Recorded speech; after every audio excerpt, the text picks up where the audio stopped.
সকালে উঠে দেখি মাসিমা কুপায় বসে কাপড় কাচ্ছেন। উকি দিয়ে দেখতাম তাকে। রোজ সকালে ঘুম থেকে উঠেই আমি অধীর আগ্রহে অপেক্ষা করি কখন মাসিমা ঝাড়ু হাতে উঠোনে নামবে, কখন কুপায় কাপড় কাচবে, কখন স্নান সেরে বেরোবে। আমার নাম রাহাত। ঈশিতা রায়ের সম্পর্কে আমার মাসিমা না, রক্ত সম্পর্কে উনি আমার মাসিমা নন। আমার ছোট চাচা অর্থাৎ রিজভি চাচার একেবারে বাল্যবন্ধু হলেন অরিত্র মেশো, আর অরিত্র মেশোর স্ত্রী হলেন এই ঈশিতা মাসিমা। শহরের আধুনিক ছেলে আমি, মামি চাচি সবাইকে আন্টি বলেই ডেকে অভ্যস্ত, কিন্তু শহর থেকে বহু দূরে গ্রাম্য পরিবেশে এই মাসিমাকে দেখে আমার অবচেতন মনটা ওনাকে আন্টি না ডেকে মাসিমা বলে ডাকতেই যেন সায় দিয়েছিল। আমাদের গ্রাম অঞ্চলের দিকে খাঁটি বাংলায় একটা প্রবাদ খুব প্রচলিত আছে, মেয়ে মানুষ নাকি কুড়িতেই বুড়ি। কিন্তু এসব প্রবাদ বচন যে সহজভাবে ভাওতাবাজি ছাড়া আর কিছুই না, তার উৎকৃষ্ট প্রমাণ হলেন এই ঈশিতা মাসিমা। ৩০-এর ঘরে পা রাখা ঈশিতা মাসিমা যেন মাঝবয়সী সমস্ত মহিলাদেরই প্রতিচ্ছবি, যারা তারুণ্য তো পেরিয়েছে ঠিকই, কিন্তু যৌবনের মাঝ নদীতে এসে খেই হারিয়ে ফেলেছে। বর্ষার নদীর মতো তাদের মধ্যেও এক ধরনের ঢেউ বয়ে চলেছে অবিরাম। ঈশিতা মাসিমা এমন একজন বিবাহিতা মহিলা যার মনে সব সময় এক ধরনের অস্থিরতা কাজ করে। মাসিমাকে দেখলেই যে কারো মন জুড়িয়ে যায়, অথচ কত সাদামাটা হয়েই না থাকেন উনি। না পরনে আছে কোনো পাশ্চাত্য পোশাক, না ভারী মেকআপ। গ্রামের বৌঝিরা যেভাবে হালকা রঙের শাড়ি ব্লাউজ পরে, ঈশিতা মাসিমাও ঠিক তাই। শাড়িতে তাকে অনেক সুন্দরী মনে হয়। ঈশিতা মাসিমার সাথে আমার প্রথম আলাপ হয়েছিল গত ডিসেম্বরে আমাদের পৈতৃক বাড়িতে। আমার বাবা পেশায় বেশ স্বনামধন্য একজন উকিল, পরিবার নিয়ে রাজধানীতেই বসবাস। তবু গ্রামের মেঠোপথার মাটির সুগন্ধ বাবাকে খুব বেশি করে টানে, আর তাই তো ঈদ বাদেও প্রতি বছর শীতে বাবা গ্রামের বাড়ি আসেন। যদিও কাজের ব্যস্ততার কারণে ২-৩ দিনের বেশি থাকতে পারেন না, তবু গ্রামে আসা তার চাই। অন্যদিকে মা শহরের মেয়ে, গ্রামের পরিবেশ ওনার মোটেও ভালো লাগে না। আমার আর বোনের অবস্থাও একই। শহরে জন্ম আর বেড়ে ওঠা এই তরুণ প্রজন্মের পক্ষে আসলে গ্রাম ভালো লাগার কথাও না। তাই আমি আর বোন বলতে গেলে গ্রামে আসতেই চাই না। শেষ যে কোনো বছরে গ্রামের বাড়ি এসেছিলাম আমি, তা ঠিক মনেই করতে পারি না এখন। কিন্তু এবার বাবার করা আদেশ, সবাই মিলে গ্রামের বাড়িতে যেতে হবে। বাবা যে শুধু শীত উপভোগ করতে পৈতৃক বাড়িতে যাবেন তাও ঠিক না। পারিবারিক জমিজমা নিয়ে গ্রামের এক প্রভাবশালী লোকের সঙ্গে চাচাদের নাকি কিছুটা বিবাদ হয়েছে, সেটার মীমাংসা করাও বাবার এবারের গ্রাম সফরের একটি মুখ্য উদ্দেশ্য। গ্রামে আমাদের বেশ বড়সড় দোতলা বাড়ি আছে। মেজো আর সেজো চাচা দুজনেই উচ্চশিক্ষিত এবং প্রতিষ্ঠিত। ওনারাও নিজেদের পরিবার নিয়ে শহরেই থাকেন। গ্রামে থাকে শুধু আমাদের ছোট চাচা, মানে রিজভি চাচা। চাচা খুব বেশি একটা লেখাপড়া করেননি, তাই গ্রামে থেকেই দাদার জমি জমা দেখাশোনা করেন উনি। সবার ছোট হওয়ায় ভাই বোনের খুব আদুরে আমার এই চাচা। কয়েক মাস হলো চাচি গত হয়েছেন। বেশ কিছুদিন ধরেই দুরারোগ্য ব্যাধিতে ভুগছিলেন উনি। চাচার ছোট দুটো মেয়ে আছে। ওদের মুখের দিকে তাকিয়ে খুব শীঘ্রই চাচা আবার বিয়ের সিদ্ধান্তে বসতে চলেছেন। শীতের আমেজকে পরিপূর্ণভাবে উপভোগ করতে পরিবার সহ আমি আমাদের গ্রামের বাড়ি গিয়েছিলাম গত ডিসেম্বরে। অপ্রত্যাশিতভাবেই এই অজপাড়াগাঁয়েই আমার জীবনের দেখা সেরা সুন্দরী মহিলার সাথে আমার সাক্ষাৎ হয়ে যায়। আমার ঈশিতা মাসিমা, অরিত্র মেশোর স্ত্রী। আমার খুব মনে আছে, ছোটবেলায় যখন গ্রামে আসতাম তখন এই অরিত্র মেশো আমাকে খুব আদর করতেন। কাঁধে ঝুলিয়ে মেলায় নিয়ে যেতেন, চকলেট কিনে দিতেন, খেলনা কিনে দিতেন। বছর ৩ আগে শুনেছিলাম মেশো বিয়ে পড়েছেন। যদিও বিয়েতে বাবা বা আমরা কেউই আসতে পারিনি, তবে পরে বাবার মুখে ওনার স্ত্রীর খুব প্রশংসা শুনেছিলাম আমি। বাবা বলেছিলেন অরিত্র বউ পেয়েছে এক আশীর্বাদ, যেমন সুন্দর চেহারা তেমনই তার আচার ব্যবহার।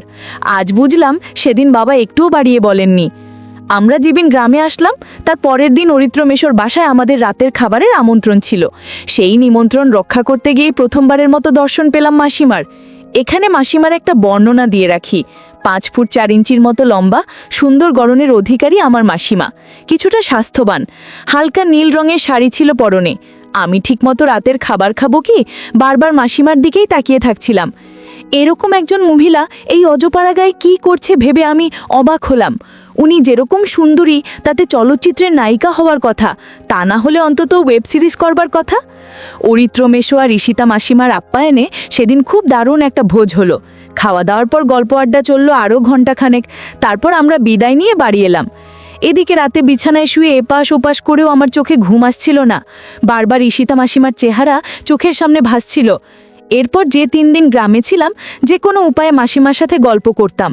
গ্রামে বাবার কাজ হতেই 4 দিনের মাথায় সপরিবারে রাজধানীতে ফিরতে হলো আমাকে। রাজধানীতে এসে প্রথম আমার খুব মন খারাপ করত। ঈশিতা মাসিমাকে মিস করতাম, ওনাকে দেখতে ইচ্ছে করত।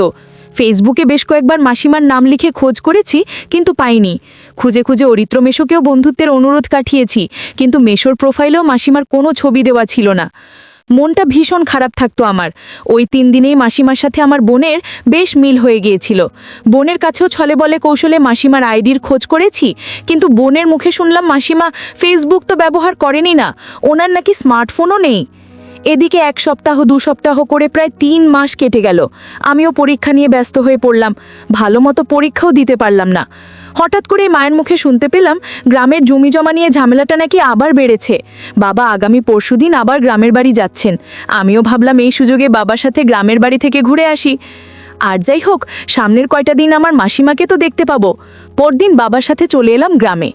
অরিত্র মেশোদের বাড়িতে কোনো কাজের মানুষ না থাকায় উঠোন ঝাড়ু দেওয়া থেকে শুরু করে ঘরদোর পরিষ্কার রাখা সহ বাড়ির সমস্ত কাজ মাসিমা নিজের হাতেই করতেন।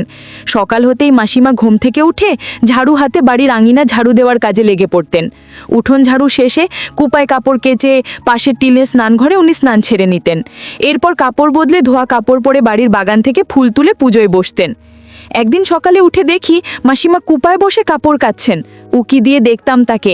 রোজ সকালে ঘুম থেকে উঠেই আমি অধীর আগ্রহে অপেক্ষা করি কখন মাসিমা ঝাড়ু হাতে উঠোনে নামবে, কখন কুপায় কাপড় কাচবে, কখন স্নান সেরে বেরোবে। আমি ঘরের জানালা ফাঁক করে লুকিয়ে লুকিয়ে মাসিমার উঠোন ঝাড়ু দেওয়া দেখতাম। গ্রামের প্রকৃতি, পরিবেশ আর পাখি দেখবার জন্য সঙ্গে করে একটা বাইনোকুলার নিয়ে এসেছিলাম। সেটা যে পাখি দেখবার কাজে না লেগে এভাবে কাজে লাগবে তা স্বপ্নেও ভাবিনি। কোনো দিন সকালে দেখতাম মাসিমার নাইটির মতন এক ধরনের ঢোলা জামা পরেছেন। নাইটি ঠিক না, মানে ওই ম্যাক্সি আর কি। আবার অন্যদিন দেখতাম সুতির শাড়ি পরনে। কাজকর্মের সময় কাপড় অগোছালো থাকতো। যখন মাসিমা ঝুঁকে ঝাড়ু দিতেন তখন কাকিমার কাজ দেখতাম, আর যেদিন শুধু ম্যাক্সি পরেই উঠোন ঝাড়ু দিতেন তখনও তার কাজ দেখতাম। এই সব কিছু যেন ধীরে ধীরে একটা রুটিনে পরিণত হলো। যতদিন গড়াতে থাকলো আমি যেন মাসিমার প্রতি আরও বেশি পরিমাণে দুর্বল হতে শুরু করলাম। সব কিছুতেই যেন মাসিমাকেই দেখতে পাচ্ছিলাম।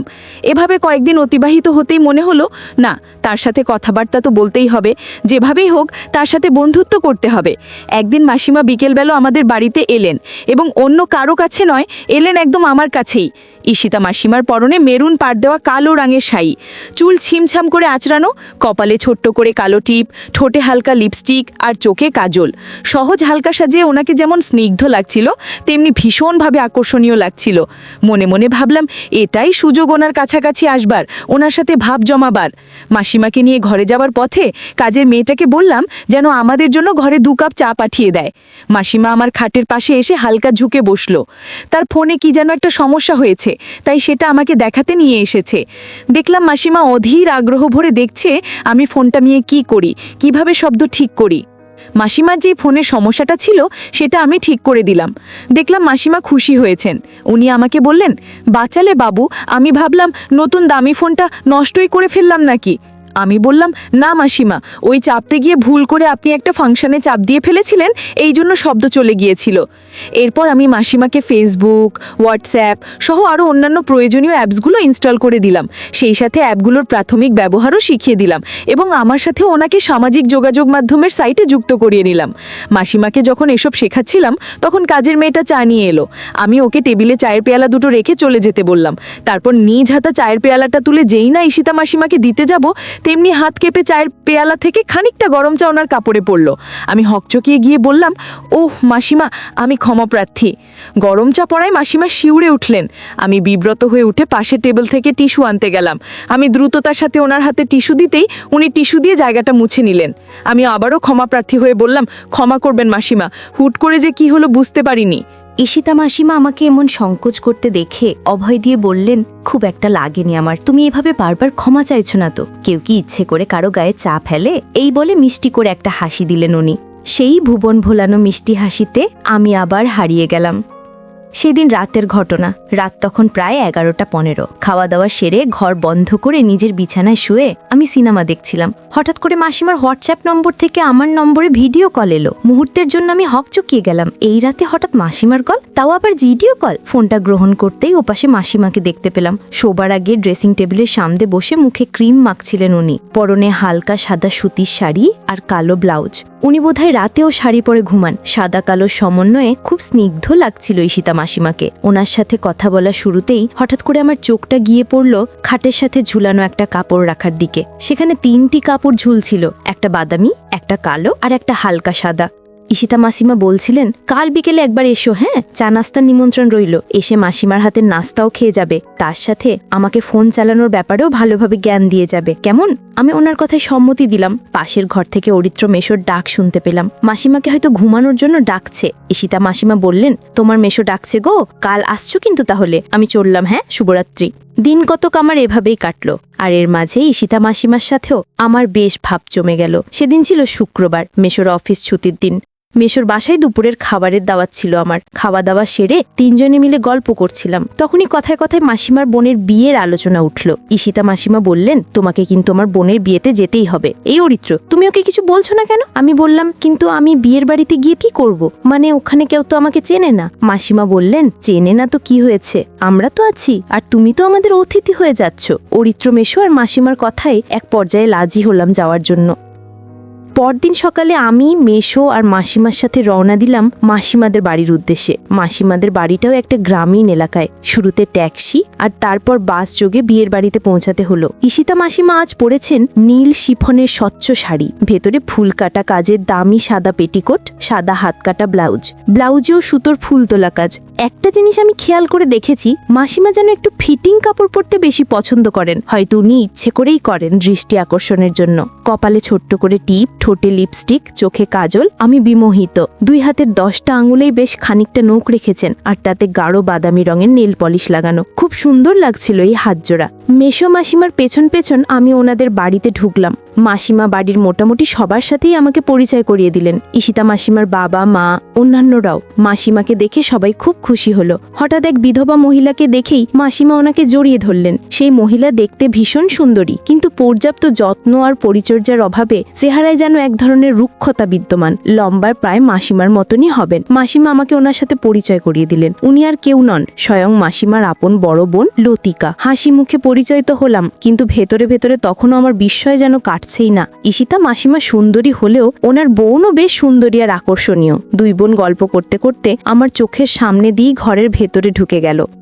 মাসিমার যে বোনটির বিয়ে, সে খানিকটা ছোটখাটো গড়নের। এছাড়াও মেয়ে পক্ষ ছেলে পক্ষ মিলিয়ে আরো বেশ কিছু যুবতী মেয়েরাও নিমন্ত্রণ খেতে এসেছে। পরদিন, বিয়ের পরের দিন বরকনে শ্বশুর বাড়ির উদ্দেশ্যে বেরিয়ে যেতেই আমরাও বাড়ি ফেরার উদ্যোগ নিলাম। ঈশিতা মাসিমার বাড়ির লোকেরা সবাই খুব করে ধরলেন আর কয়েকদিন যেন আমরা থেকে যাই, কিন্তু অরিত্র মেশোর অফিসে খুব কাজের চাপ চলছে, তাই ওনার পক্ষে আর একটা দিনও অফিস কামাই দেওয়া সম্ভব নয়। তাই মাসিমারও থাকা হলো না। ফেরার পথে মাসিমার বাড়ির লোকেরা মাসিমাকে জড়িয়ে ধরে বেশ কান্নাকাটি করলেন। তবে যা বুঝলাম, বিয়ের ঝামেলা শেষ হলেই কয়েকদিনের জন্য লতিকা মাসিমা মাসিমাদের বাড়িতে বেড়াতে আসবেন। বিয়ের বাড়ি থেকে বিদায় নিয়ে মেশো একটা ট্যাক্সি ঠিক করে ফেলেছে। ট্যাক্সিতে কিছু ফুল রাখা ছিল। মেশো ড্রাইভারের পাশে সামনের সিটে বসে পড়লেন, আর পিছনের সিটে আমি আর মাসিমা। গাড়ি চলা শুরু করতেই মাসিমাকে তন্দ্রাচ্ছন্ন দেখাচ্ছিল।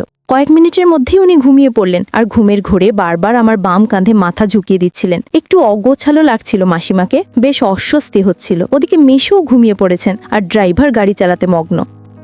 মাসিমার কাছে 2টো জবা ফুল দেখে বেশ ভালোই লাগছিল। বন্ধুরা, তোমরা নিশ্চয়ই জবা ফুল চিনতে পেরেছো। ভাবলাম টাটকা ফুল 2টো হাতে নিয়ে দেখলে ভালো লাগবে। গাড়ির মধ্যেই সাবধানে জবা ফুলের ঘ্রাণ নিয়ে দেখলাম অনেকটাই তাজা। ফুলের সুগন্ধে নিজেকে যেন অন্যরকম সতেজ মনে হচ্ছিল। জবা ফুলের লাল পাপড়ি আর সবুজ ডাঁটা একসাথে দারুণ লাগছিল। হালকা ছুঁয়ে দেখতেই মনে হচ্ছিল বিয়ের বাড়ির সমস্ত ক্লান্তি চলে গেছে। বেশ কিছুক্ষণ 2টো জবা ফুল হাতে ধরে মুগ্ধ হয়ে তাকিয়েছিলাম। বন্ধুরা, ভিডিও শেয়ারিং প্ল্যাটফর্মের নিয়মের কারণে এসব ঘটনা সরাসরি বলা যাচ্ছে না। তোমরা মন্তব্যখন্তে দেওয়া লিংক থেকে আমার ওয়েবসাইট পরিদর্শন করো, সেখানে একদম মনের মতো গল্প দেওয়া আছে যেগুলো ভিডিও শেয়ারিং প্ল্যাটফর্মে পাওয়া যায় না। এভাবে ফুল নিয়ে যাত্রা করতে করতে আমার মধ্যে অদ্ভুত অনুভূতি হচ্ছিল। বাড়ির কাছাকাছি আসতেই রেখে দিলাম, কেননা মাসিমা জেগে গেলে সমস্যায় পড়ে যাব। বাড়ি ফিরতে ফিরতে আমাদের প্রায় রাত 11টা হয়ে এলো। গ্রাম এলাকা, এখানে রাত 11টা মানে অনেক রাত। চারপাশ নিশ্ছন্ন হয়ে গেছে, আশেপাশের সব বাড়ির লোকেরাই কম বেশি ঘুমিয়ে পড়েছে। অরিত্র মেশো বললেন, এত রাতে আর তোর বাড়ি গিয়ে কাজ নেই বাবু, আজ রাতটা তুই আমাদের বাড়িতেই থাক। সকালে তোর মাসিমার হাতের গরম গরম লুচি আর আলুর দম দিয়ে নাস্তা করে তারপর বাড়ি যাবি। আমি আর কথা বাড়ালাম না, আসলেই বেশ রাত হয়ে গেছে ও বাড়ির সবাই এতক্ষণে নিশ্চয়ই ঘুমিয়ে পড়েছে। তাছাড়া মেশো মাসিমার পাশের ঘরে রাত্রি যাপনের এমন সোনালি সুযোগ যখন পেয়ে গেছি, তখন তা ছাড়েই বা কি করে। আমি দ্বিতীয়বার আর ভাবলাম না, রাজি হয়ে গেলাম। এরপর মাসিমার সাথে কি কি ঘটনা ঘটলো আর তার বোন বেড়াতে আসার পর কি কি করলাম তা পরের পর্বে জানাবো বন্ধুরা। দেখা হচ্ছে কাল রাত 9টায়। বন্ধুরা, প্রতিদিন এরকম গল্প পেতে চ্যানেলটি লাইক ও সাবস্ক্রাইব করে আমাদের সাথেই থাকুন।